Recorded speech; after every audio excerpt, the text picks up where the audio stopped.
jati aja yang seperti biasanya setiap minggu Kamis kamu melaksanakan kegiatan memperkenalkan yang budaya-budaya Aceh, baik berupa budaya anak benda maupun jenis budaya yang bersifat benda.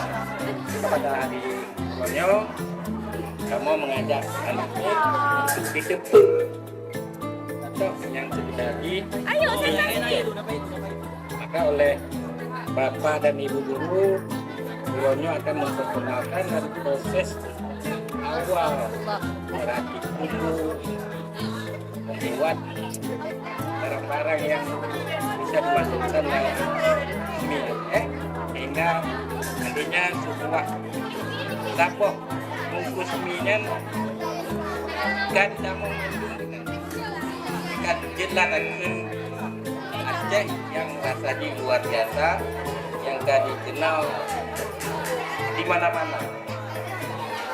Baik, saya balon dari proses awal pembuatan bisa kita lihat.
Hasil dari masakan yang tadi bagaimana